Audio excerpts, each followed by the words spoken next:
Deus não é um tranca-rua, o nosso Deus não é o Zé Belinda, o nosso Deus é um Deus santo, que não que exija, mas pede que nós sejamos santos como Ele é. E muitas das vezes a gente pergunta ao Senhor, como é que nós podemos ser santos nesse mundo tão difícil? É muito difícil a gente manter uma santidade, ou para muitos aí fora dizermos que somos puritanos.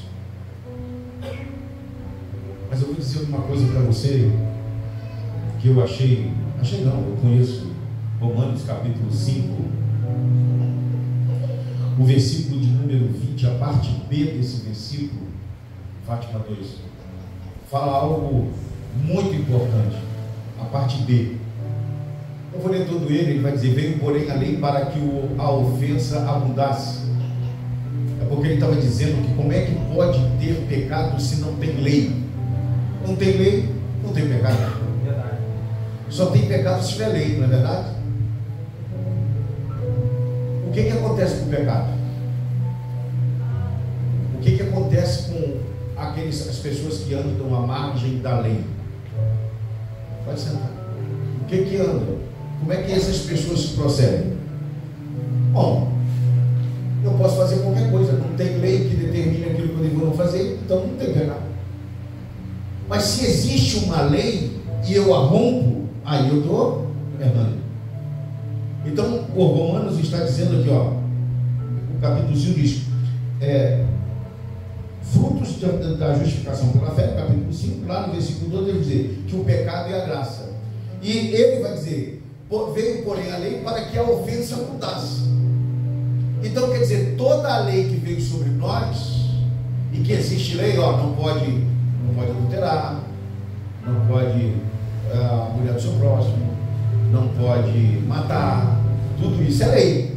Se eu mato, eu cometo pecado. Se eu roubo, eu cometo pecado, né? Então quando existe lei, quem transgride a lei comete pecado.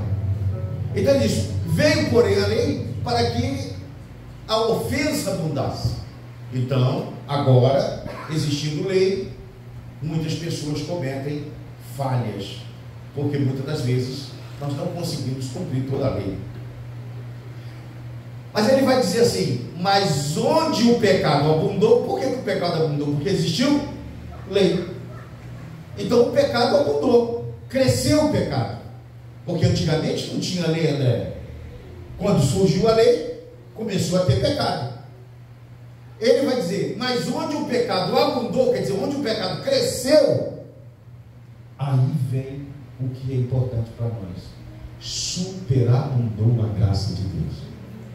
Então, para que o pecado fosse cortado e nós tivéssemos o fardo retirado das nossas costas, a graça de Deus superabundou o pecado.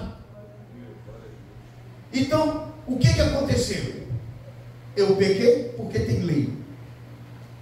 E se eu tenho pecado, eu vou cumprir o que a lei está dizendo em relação ao meu pecado. Quem vive às margens da lei sabe que se eu mato, eu tenho que responder por isso. Se eu roubo, eu vou ter que responder por isso. Se eu cometo um adultério, eu vou ter que responder por isso. Se eu cometo qualquer coisa eu vou ter que responder por isso. Então eu começo a ter pecado. Aí Cristo, e agora? Como é que está a situação do homem? Está tudo em pecado. Quem viu aquele vídeo que eu botei aqui do Sérgio Lopes, quando o anjo entra na presença de Deus, ele vai dizer: ó, o homem está perdido. É necessário que haja uma descida urgente, porque o homem não tem mais direção. O anjo passando isso para Deus, lá da Trindade. Sérgio Lopes já bem bonito assim no dele.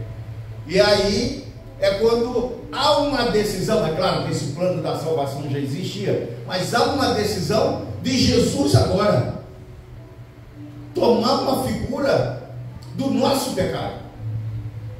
ele pegar o pecado da humanidade e colocar sobre ele. Por quê? Porque agora mas primeiro ele tem que cumprir a lei, Caio. Ele não pode simplesmente aqui viver, não, ele tem que cumprir.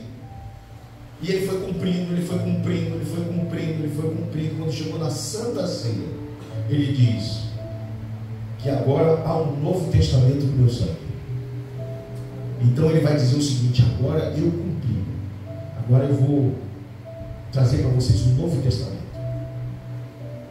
E qual é esse novo testamento? É que a minha graça superabunde sobre o pecado de qualquer um. Ah, mas eu não posso estar na igreja porque a minha vida é toda deturpada, eu tenho que me consertar primeiro. Não, a pessoa tem que vir do jeito que está e aqui mudar o seu caráter. Ah, mas eu não vou para a igreja, que nem foi o Elvis Presley, né, que era batista, se desviou, e chegaram para o Elvis Presley: é necessário que você volte para a casa do Senhor. Tanto que ele cantava hinos evangélicos maravilhosos. E aí ele chegava e falava assim: eu vou voltar para Cristo, eu preciso voltar para a casa do meu pai, mas antes eu tenho que terminar essa turnê. Tem gente que bota alguma coisa em prioridade às coisas de Deus. Elvis Presley morreu e não retornou para Cristo.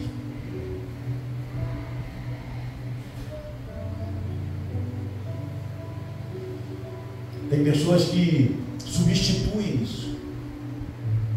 Eu hoje estava dizendo que Jesus deu uma oportunidade. Deus deu uma oportunidade para nós.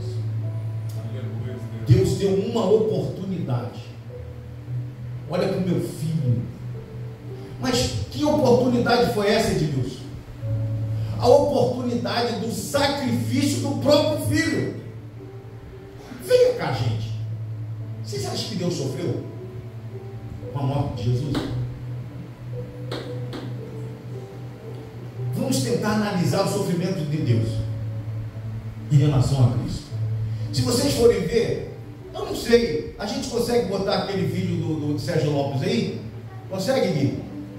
Vê se consegue, me dá um veredicto aqui que vocês vão entender. Então, o que acontece? É interessante a gente entender que há um sofrimento por parte de Deus.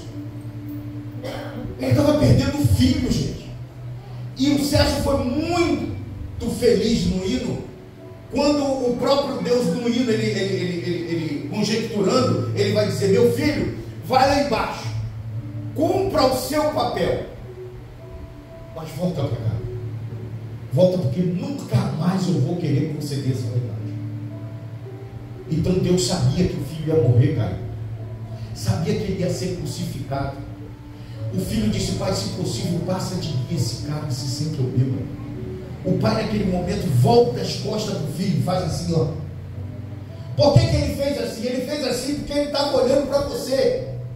Ele estava olhando para a Néia, estava olhando para o Fábio, estava olhando para a Bernadette, estava olhando para Ana Paula, porque ele sabia que só tinha um jeito do homem vencer o pecado: é através do seu próprio filho. Mas o homem venceu o pecado, mas não foi o filho que venceu? Sim, mas nós vencemos o pecado através da graça de Deus. Aleluia. O que é graça de Deus? É um favor imerecido, é algo que eu não tenho direito, porque eu matei. Se eu matei, eu não tenho direito. E se eu não tenho direito, eu tenho que responder e morrer por aquilo. Muitas das vezes, na lei americana, dependendo da Flórida, do estado, a pena de morte vai valer para a minha vida. Mas aí Jesus diz: não, eu morri por ele. Eu morri por ele. E se ele olhar para mim, eu posso abolir ou deixar que esse pecado venha sobre ele, e a minha graça vai sobre a vida dele. Sabe por que nós podemos tomar uma Santa Ceia? Não é porque nós somos dignos, porque dignos nós não somos. Nós podemos tomar uma Santa Ceia porque nós temos Jesus Cristo, que é a nossa salvação, é o caminho que intercede entre nós a Deus. E Jesus diz: pai, olha aqui, ó, olha o que eu fiz pela Fátima, olha aqui, fui eu que morri por ela, fui eu que morri por Edmilson, Pai, a vida desse homem no passado foi cruel, foi difícil, mas ele hoje voltou para casa. Ele está em casa. Não imputa sobre ele o pecado, mas ele errou, mas eu morri por ele. Olha aqui, Pai, as minhas mãos. Ninguém morreu por ninguém. Ninguém morreu por ninguém, a não ser Jesus Cristo, que morreu pela nossa vida. O único intercessor é Cristo. Foi ele que disse: Pai, olha aqui a minha mão, ó. São as marcas que foram postas para a salvação do homem. Então o versículo diz: aonde abundou o pecado, superabundou a graça de Deus. Mas espera aí, mas se o assassino tem direito à salvação, mas se o bandido tem direito à salvação, mas tem direito à salvação, mas também tem direito à salvação. Aí você pergunta: espera aí, mas como é que o cara que fez essas atrocidades todas está dentro da igreja e hoje diz que é salvo? E eu não fiz nada. Não existe diferença entre quem cometeu ou quem não cometeu. Por quê? Porque a diferença está no sangue de Jesus, na cabeça de quem não cometeu e na cabeça de quem cometeu. Todos pecaram e destituídos estão da glória de Deus. E Jesus é o único que pode unir. Jesus é o único que pode trazer. Jesus é o único que pode abraçar. Jesus é o único que pode até nos acusar, mas não nos acusa, nos perdoa, porque Jesus é bom. Você pode dizer amém? Preste atenção no hino, preste atenção, porque ele vai falar exatamente o que nós falamos hoje. Olha o que diz aqui, ó, aviso. Sim, vai.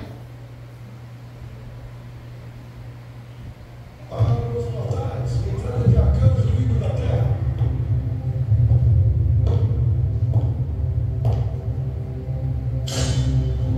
Digno és todo-poderoso e Rei da glória, confirmando as notícias que vêm da terra.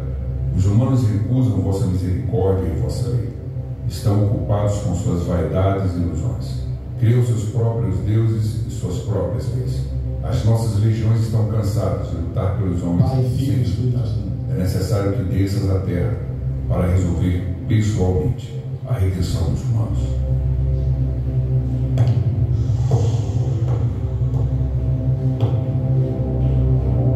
Cruzes portais, desçam gente aos mortais.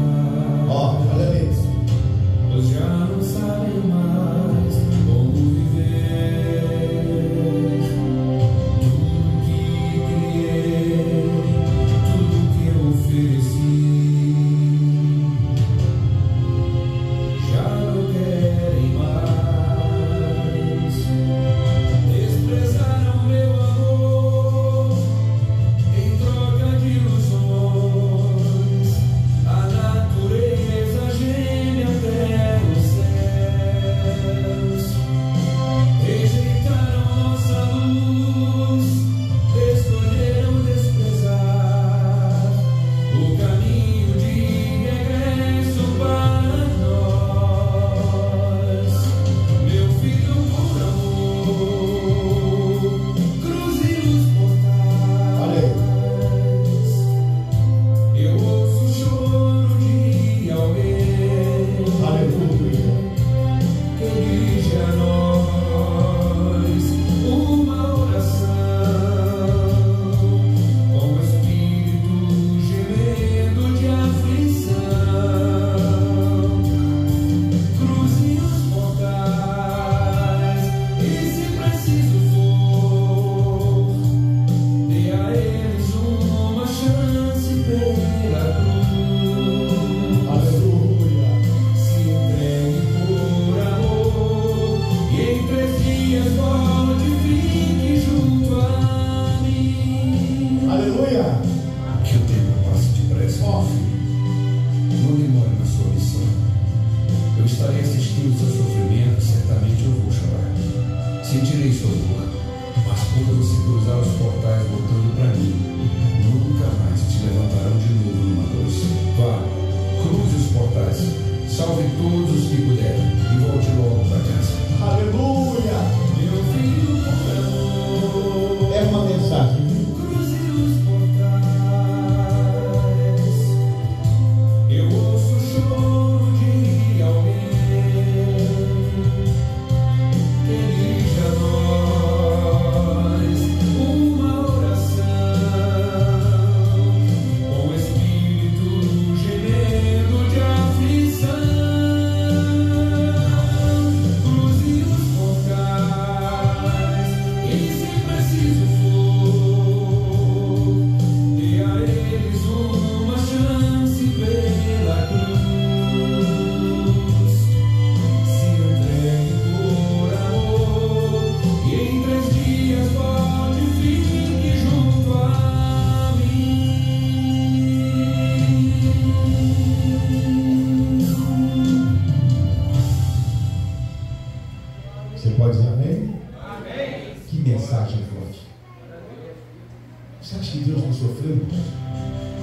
Deus sofreu muito. Mas ele disse, lá embaixo precisa de você. Precisa de você. É necessário.